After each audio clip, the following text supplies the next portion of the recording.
À la une également, la France invitée d'honneur à la foire du livre de Francfort avec la présence de 180 auteurs de langue française notamment. Et vous le voyez, la chancelière allemande Angela Merkel, tout sourire avec le président français Emmanuel Macron.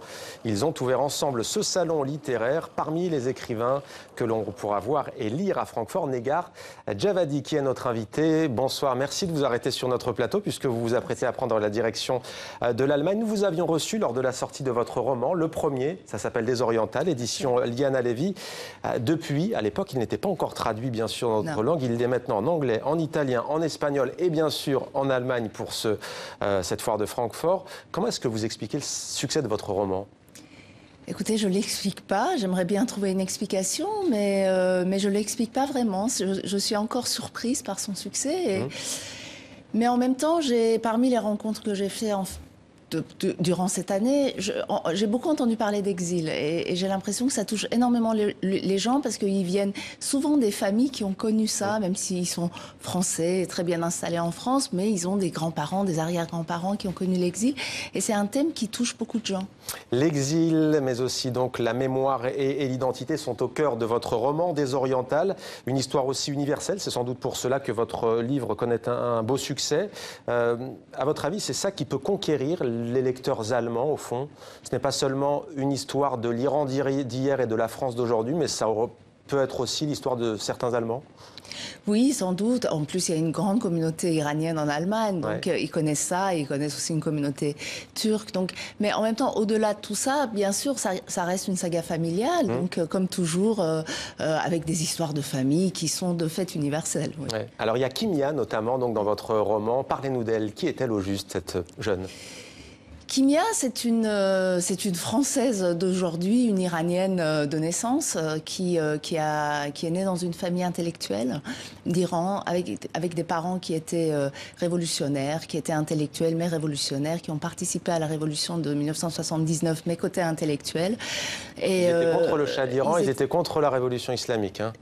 Exactement. Donc d'abord contre le Shah d'Iran, après la chute de la monarchie, contre le régime actuel. Donc ils ont fui l'Iran à pied à travers les montagnes du Kurdistan. Donc Kimia est la dernière de cette famille. Elle a deux sœurs et une fois en France, elle ne prend pas le même chemin que ses deux sœurs. Elle prend un chemin de traverse. Elle devient DJ. Elle veut couper avec ses racines quelque part et l'Iran, mais ça va la rattraper. En fait, elle veut trouver... C'est pas tant couper avec l'Iran que l'Iran est bien derrière parce qu'elle peut pas y retourner. Donc elle n'a pas d'autre choix que d'avancer, donc mais c'est pas pour ça qu'elle trouve sa place en France. Donc elle fait un peu le tour de l'Europe. Elle vit en Allemagne, entre autres, à Bruxelles, à Londres, et voilà. Donc elle cherche son chemin dans cette errance qui n'est plus un exil, mais une errance. Vous êtes scénariste, vous êtes plutôt venu du scénario. Qu'est-ce que ça vous a apporté pour écrire ce roman ? Parce que l'histoire se passe dans une salle d'attente d'un hôpital parisien. Beaucoup de bavardages, de confidences, d'anecdotes en cascade aussi. Est-ce que vous avez écrit ce roman de la même manière que vous envisageriez des images qui se succèdent, des rafales de mots ? J'ai écrit ce roman en ayant des images dans la tête. Donc c'est vrai que ce que m'a apporté le scénario, c'est d'écrire des images et de pouvoir penser en images et d'avoir cette capacité à transcrire les images qu'on a dans la tête, ce qui, je pense, facilite aussi la lecture d'un roman. Mais contrairement au scénario, dans le roman, on est extrêmement libre.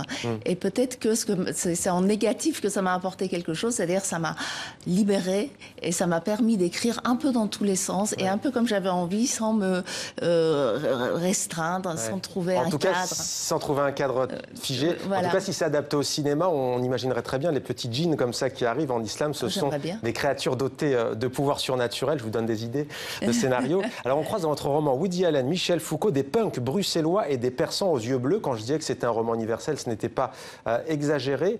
Quel regard portez-vous aujourd'hui sur votre pays ? Je sais que vous n'aimez pas beaucoup les écrivains qu'on vous pose la question sur la part de fiction ou de réalité, mais est-ce qu'il faut voir dans cette héroïne Kimia une partie de vous ? Bien sûr, c'est pas moi, Kimia n'est pas moi, mais on écrit toujours sur ce qu'on connaît. Hein, de toute façon. Son vécu, son cœur. Son cœur, les gens qui nous entourent, là où on vit. Donc effectivement, je suis comme Kimia, issue d'une famille d'intellectuels, révolutionnaires, avec des parents exilés, avec des parents qui ont beaucoup fait pour cette révolution. Et je suis partie comme Kimia, j'ai quitté l'Iran à travers les montagnes du Kurdistan, voilà. Mais contrairement à elle, j'ai pas de sœur, j'ai pas une grand-mère arménienne, voilà.